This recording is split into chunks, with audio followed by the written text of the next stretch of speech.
Continuamos con la unidad 3. Nos corresponde hoy ver la ecuación de momentum para el fluido individual. Vamos a obtener esta ecuación. Lo primero que vamos a hacer es considerar la ecuación de movimiento de fluido de los iones, que es esta que ustedes observan aquí. Se aprecia que el subíndice que se está utilizando es la I de los iones, densidad de los iones, presión de los iones, velocidad de fluido de los iones, etc. Y el término de colisiones entre los iones y cualquier otra partícula, que la llamamos de forma general beta.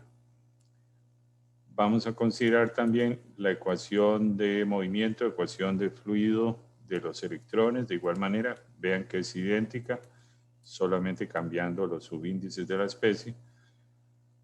Lo que vamos a hacer ahora es que vamos a sumar ambas ecuaciones. Y vamos a empezar sumando únicamente el lado izquierdo, este lado de acá. Entonces, al término de arriba, le vamos a sumar el término de abajo. Aquí lo podemos ver. Vean que simplemente lo copié, tal cual. Y lo que vamos a hacer es sustituir. Recordemos que NI es N partido de Z. Esto lo dejamos igual y de igual manera aquí sustituimos N por N y lo demás lo dejamos igual. Ahora lo que debemos de considerar es esto, que el cociente de la masa de los electrones entre la masa de los iones tiende a 0, porque la masa de los iones es muy grande comparado a la masa de los electrones. Entonces eso nos lleva justamente a esto. Y la masa de los electrones es muy pequeña comparada a la masa de los iones. Y también recordemos que la velocidad del fluido respecto al centro de masa, que eso es lo que llamamos U, su contribución la da la velocidad del fluido de los iones, porque habíamos obtenido esta relación y vemos que este segundo término depende del cociente de la masa de los electrones entre la masa de los iones. Como aquí dijimos que esto tiende a 0, entonces este término de aquí desaparece, quedándonos que la velocidad del centro de masa del fluido único es dependiente principalmente de la velocidad del fluido iónico. Esta aproximación la vamos a utilizar. Entonces, eso nos lleva a lo siguiente. Aquí voy a utilizar otro color. Observen que aquí tengo la masa de los electrones. Aquí tengo la masa de los iones. Entonces, primero, como aquí está la masa de los electrones, este término tiende a ser pequeño, además de que la velocidad o la contribución de los electrones a la velocidad del centro de masa es pequeña, por lo que dijimos aquí, ¿verdad? Que esta expresión me dice que la velocidad del centro de masa del fluido único es dependiente principalmente de la velocidad de los iones. Entonces, el que la masa sea pequeña, el que la contribución del fluido electrónico en cuanto a velocidad sea pequeña, nos lleva a despreciar todo este término. Entonces nos quedamos solo con este, pero observen que aquí lo que nosotros tenemos aquí adelante, este término como un todo, es lo que habíamos llamado la densidad de masa. Entonces, la suma de este término más este término, que fue con lo que empezamos, después de hacer las sustituciones que hicimos y despreciar este término de aquí, nos queda como densidad de masa la velocidad del fluido iónico, lo cambio por la velocidad del fluido, el centro de masa del fluido. Entonces, donde tengamos velocidad del fluido iónico, lo cambiamos por U, tal cual, que es la velocidad del centro de masa del fluido único. Entonces observen que ahora nos queda este término con U, no con UI, sino con U. Entonces, básicamente el término que contribuye más es este de este lado, porque el otro, como la masa de electrones es pequeña y la velocidad del fluido de electrones no contribuye significativamente a la velocidad del centro de masa, entonces lo despreciamos. Por tanto, la suma de estos dos la terminamos aproximando a esto que está aquí. Esa es la conclusión a la que llegamos. Entonces hemos sumado esta expresión más esta. Ahora lo que vamos a hacer es sumar esta ecuación con esta, luego sumaremos esta con esta y sumaremos esta con esta.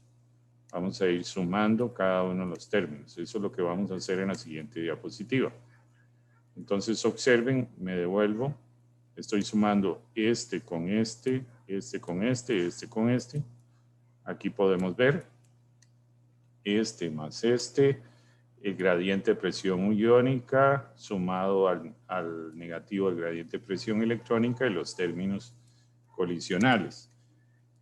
Primero que todo, recordar que como estamos en un fluido único, nos interesa la presión total. Y la presión total es la suma de la presión de los iones más la presión de los electrones. Esa suma la llamamos presión total. Entonces, lo que tenemos aquí, voy a marcarlo, lo que tenemos aquí como un todo es el gradiente de la presión total, si lo vemos con cuidado, ¿verdad? Porque aquí en realidad lo que tenemos es el gradiente de la suma de la presión PI más PE, y PI más PE es la presión total.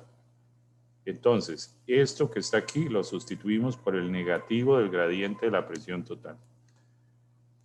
Muy bien. Ahora lo que vamos a hacer, voy a utilizar otro color.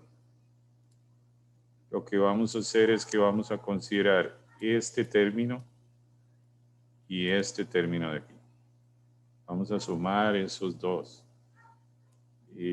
Entonces, observen, esa suma se convierte en esto que está aquí. Porque lo que tenemos que hacer es sustituir la carga aquí. Entonces, esta carga QI sabemos que es la carga fundamental por Z. Y esta carga de aquí sería menos C. Menos C. De ahí este menos que viene aquí, ¿verdad? Aparece el menos que termina multiplicado por la densidad electrónica y el E salió factor común. Pero ambos términos están relacionados al campo eléctrico. Entonces lo que hicimos fue agrupar ambos términos relacionados al campo eléctrico. Si nos recordamos, vénganse aquí al lado derecho, si nos recordamos la densidad de carga, la establecimos como esto. Entonces vean que lo que tenemos aquí como tal es la densidad de carga multiplicada por el campo eléctrico. Entonces hemos convertido la suma de los dos términos de campo eléctrico, la hemos convertido en la densidad de carga por el campo eléctrico. Y ese es el resultado que tenemos aquí. Vamos a hacer lo mismo con los otros términos. Observen, ahora nos vamos a centrar en los que tienen campo magnético. Entonces, tengo este término de aquí y tengo este término de aquí. Entonces, me quedaría carga elemental ZNI por UI, y aquí me quedaría el menos, el E sale a factor común, la densidad electrónica me queda ahí y la velocidad del fluido electrónico. Ambos velocidades, bien sabemos que está haciendo producto vectorial por B. Entonces eso es como una especie de factor común, el cruz B. Lo sacamos tal cual. Pero si vemos con cuidado, esto que está aquí lo podríamos poner cambiando NI por N, cambiando NE por N, porque estamos utilizando la aproximación del plasma. Bueno, perdón, aquí falta ZNI. Eso lo sustituimos por N. Aquí pueden observar ustedes donde queda el N multiplicado a las velocidades de las especies. Esto que está aquí como tal, si nos vamos aquí al lado derecho, van a ver que corresponde a J. Entonces es densidad por R por la velocidad relativa entre las especies. Eso es J. Lo sustituyo por J, pero me queda multiplicado vectorialmente por B. Entonces el resultado final que obtengo es J cruz B. Y veníamos arrastrando el menos gradiente de presión que nos queda aquí. ¿Qué pasó con el término de colisiones? Observen que teníamos el término de colisiones de la colisión de los iones con la especie beta y la colisión de los electrones con la especie beta. Si nosotros consideramos un plasma totalmente ionizado, lo que vamos a tener, supongan que tenemos predominantemente una única especie, lo que vamos a tener son iones y electrones. Iones y electrones. Entonces, si recordamos, el R de iones con electrones es igual y opuesto al R de los electrones con los iones, por un tema de acción-reacción. La densidad de fuerza de colisión de los iones con los electrones es igual y opuesta a la densidad de fuerza de colisión de los electrones con los iones. Entonces estos dos términos terminan siendo opuestos, por lo tanto se cancelan. Y como por aquí aparece un signo negativo, esto termina sumándose y claramente daría 0. Entonces este término desaparece. Si recordamos lo que obtuvimos en la diapositiva anterior era esto, y ahora le estamos agregando esto como un todo a este lado de aquí. Entonces, esta ecuación es ahora la ecuación de movimiento del fluido simple, del fluido individual. Vean qué maravilla, ya no necesitamos dos ecuaciones, una para el fluido de iones y otra para el fluido de electrones. Ahora ya tenemos una única ecuación que me describe el fluido de una manera individual. El plasma como un fluido completamente individual, a pesar de que tiene dos especies. ¿Qué es lo que yo necesito considerar para describir ese fluido individual? Bueno, la densidad de masa, que considera la densidad de los iones, la densidad de los electrones, la masa de las especies, evidentemente, la velocidad del fluido, que en este caso la velocidad del centro de masa del fluido, su, y me aparece una densidad de fuerza eléctrica, una densidad de fuerza magnética y una densidad de fuerza térmica como tal. Pero vean qué interesante, aparece ahora un término que no teníamos antes, que es J cruz B. Esto en el modelo de fluido individual. Esto no lo teníamos. Teníamos una densidad de fuerza eléctrica, teníamos una densidad de fuerza térmica, pero este término expresado de esta manera como J cruz B no lo teníamos antes. Muy bien, entonces de momento que llevamos, estamos coleccionando las ecuaciones del fluido individual. De momento hemos obtenido la ecuación de conservación de la masa, donde ρ sub m corresponde a la densidad de masa. Recordemos que U sigue siendo la velocidad del centro de masa del fluido. Y sabemos que SM es un término asociado a los procesos de ionización y de recombinación, lo que llamamos los procesos de fuente o los procesos de sumidero, ¿verdad? La recombinación es un sumidero porque baja la densidad de partículas. Esto podría ser 0 o podría ser diferente de 0. Aquí lo puse igual a 0 por un tema de simplicidad. La otra ecuación que demostramos en las clases anteriores fue la conservación de la carga, que la tenemos aquí, y podemos ver que la densidad de carga cambia con el tiempo si la densidad de corriente cambia con la posición, con las coordenadas, o existen procesos de ionización o recombinación. Si esto fuera 0, completamente 0, la densidad de carga respecto al tiempo cambia solo si la densidad de corriente cambia con la posición.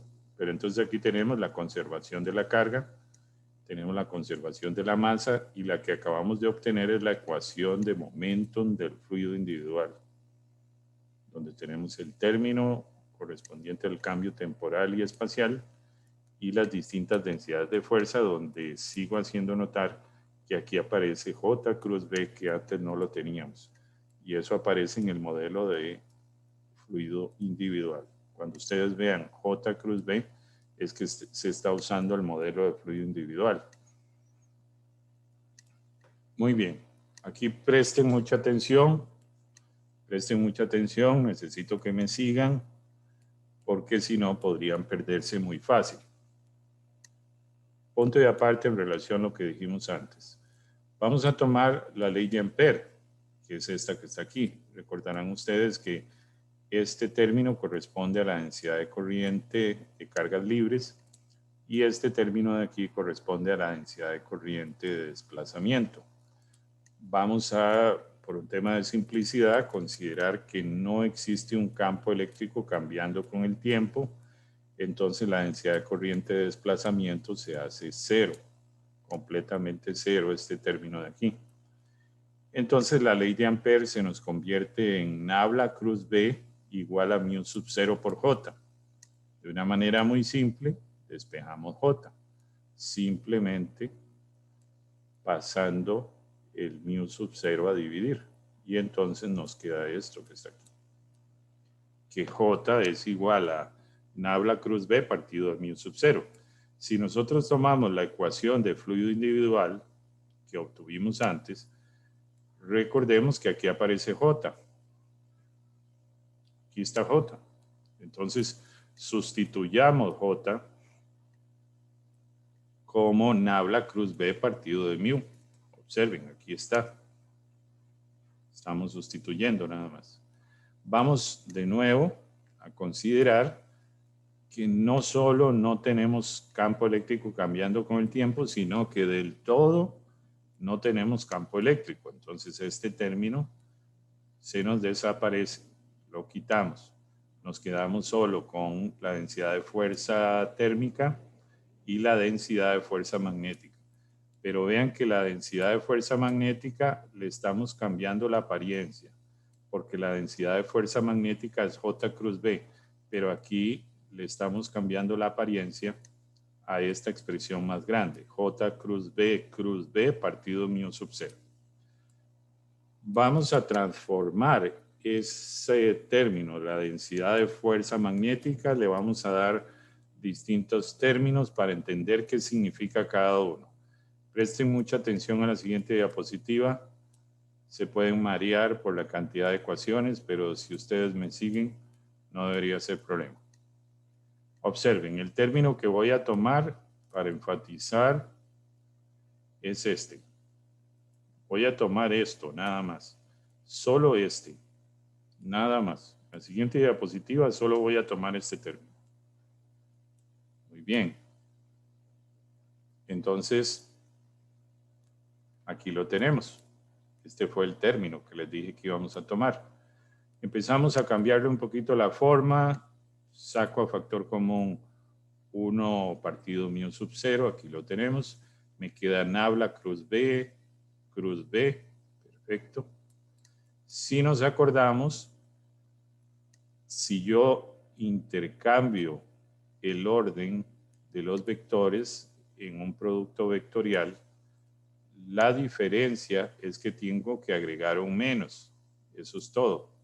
Entonces eso vamos a hacer. Pasamos el B al frente y pasamos de segundo nabla cruz B. Entonces lo único que hicimos fue intercambiar el orden de los vectores y para eso sacamos un menos. Muy bien, ahora copiamos esto así tal cual. Como está, lo copiamos y nos los traemos aquí. Observen, simplemente lo copié. Ahora, ¿qué vamos a hacer? Bueno, nos acordamos de esta relación vectorial. Bueno, acordarse de esto es difícil, ¿verdad? Pero la buscamos, la anotamos y entonces empezamos a hacer una comparación. A es el campo magnético, claramente el gradiente está aquí, nabla, el operador nabla, y B termina siendo el campo magnético. Entonces, recuerde usted muy bien, ¿verdad? Donde vea la A, ponga B, y donde vea B, ponga B.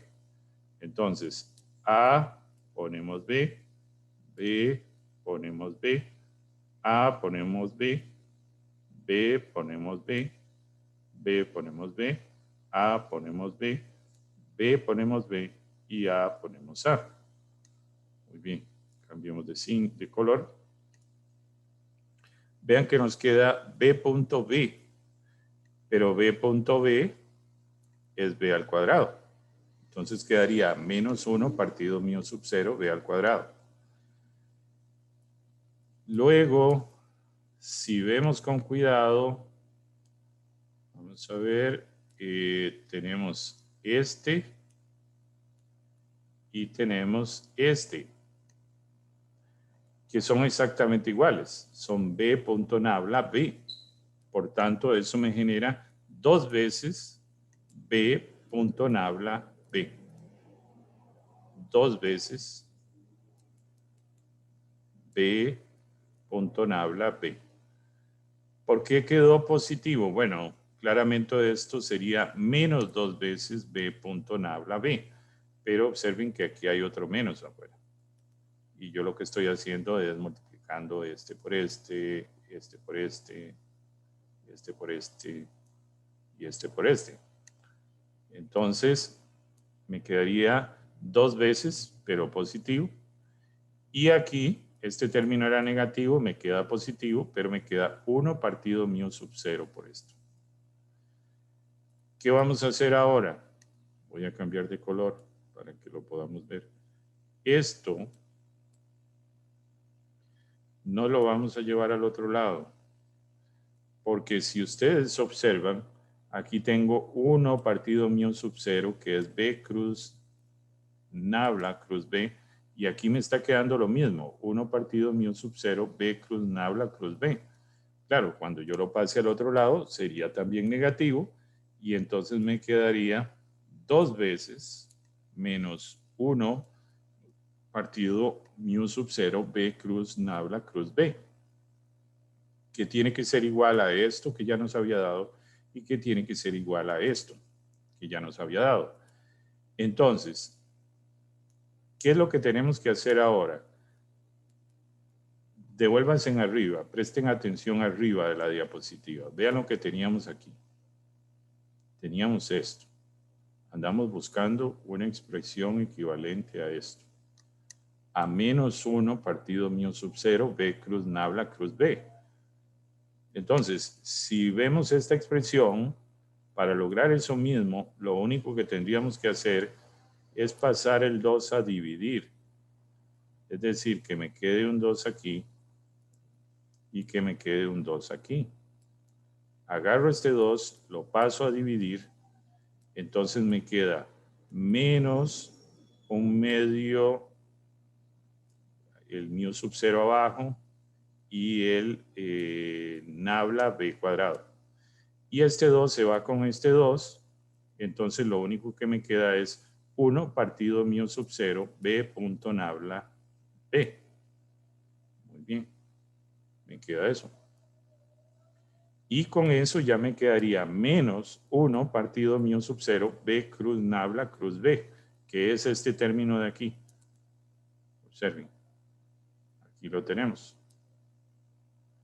Pero ¿esto qué era? Esto es equivalente a esto. Entonces, yo digo que nabla cruz B partido mío sub 0 cruz B es igual a esto, que a la vez es igual a la suma de este término más este término. Entonces, ahora lo que hicimos fue la densidad de fuerza magnética la separamos en dos términos, este y este. Lo que necesitamos ahora entender es el significado de cada uno de esos términos y eso es lo que vamos a hacer. Muy bien. Concentrémonos primero en entender qué es este término. ¿Cómo podríamos entender este término de aquí? Solo ese. Vamos a considerar solo ese. Recuérdenlo, por favor. Lo tomo tal cual. Ese término. Observen que estoy concentrándome solo en ese término. Si pongo B en términos vectoriales, yo sé que este es el vector campo en coordenadas cartesianas. El operador nabla es este y multiplicado por B que está aquí. Entonces, si multiplico componente a componente, lo que obtengo es esto. Recuerden, este B se multiplica aquí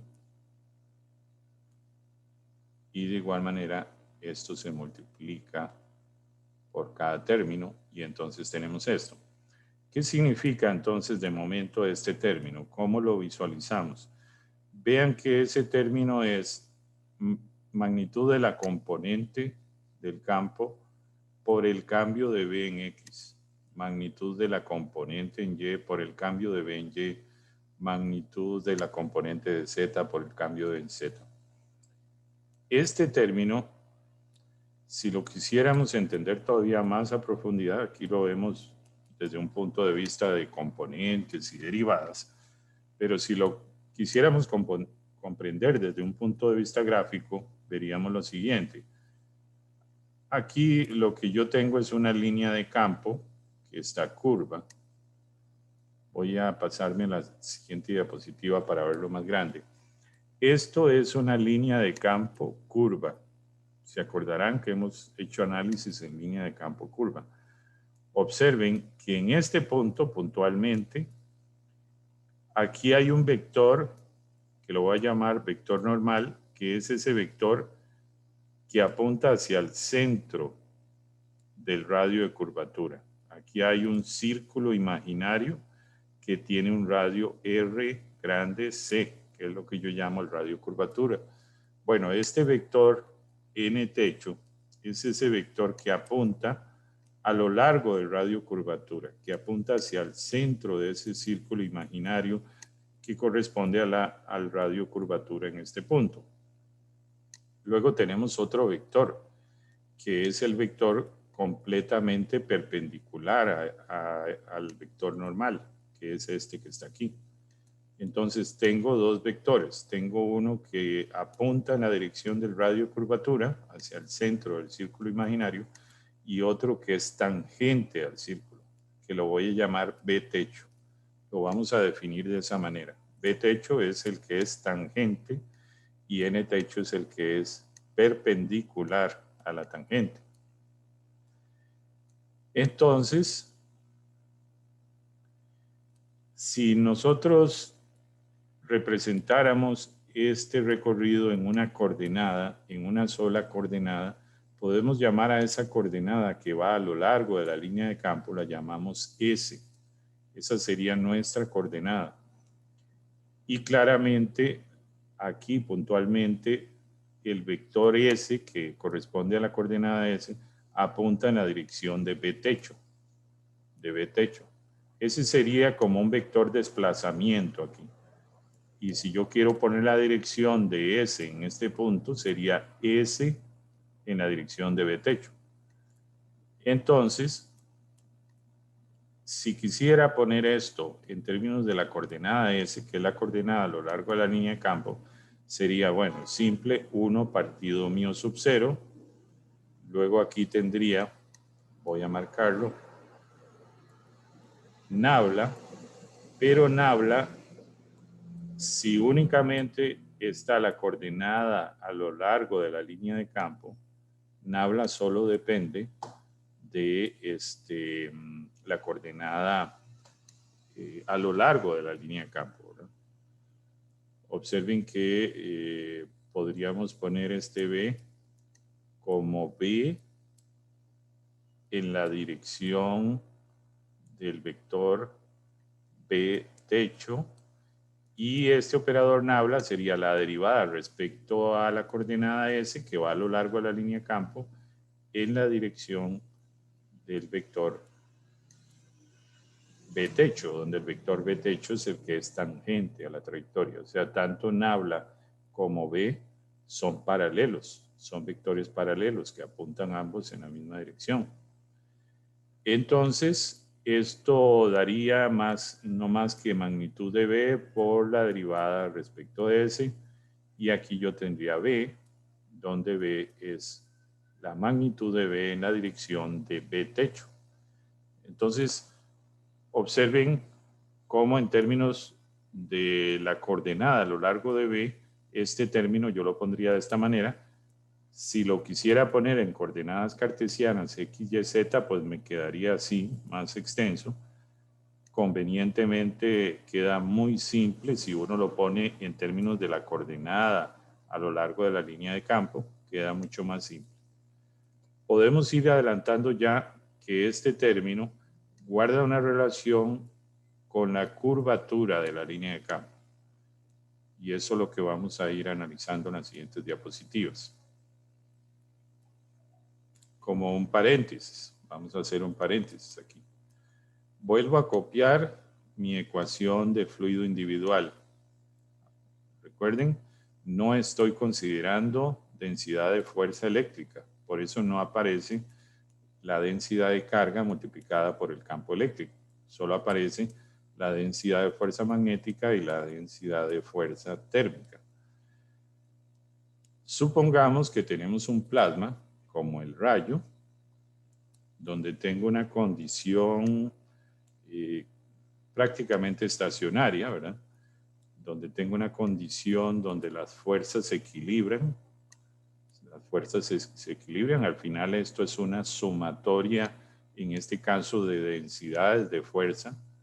Y esto sería el término equivalente a densidad de masa por aceleración, segunda ley de Newton, por decirlo así. Entonces, voy a considerar que tengo una condición donde esta densidad de fuerza se hace igual a esta. Por lo tanto, al ser ambas iguales, este término como un todo es cero. Tengo entonces que J cruz B menos gradiente de presión, pero si tomo este término y lo paso al otro lado, pues me quedaría esto, que J cruz B es igual a gradiente de presión. Si lo vemos gráficamente, para que el rayo exista, tiene que haber una diferencia de potencial entre las nubes y la Tierra, o entre una nube y otra nube, ¿verdad? Vamos a suponer en este caso, guiándonos por la fotografía, que es entre las nubes y el suelo. Supongamos que arriba hay carga positiva predominantemente, abajo hay negativa.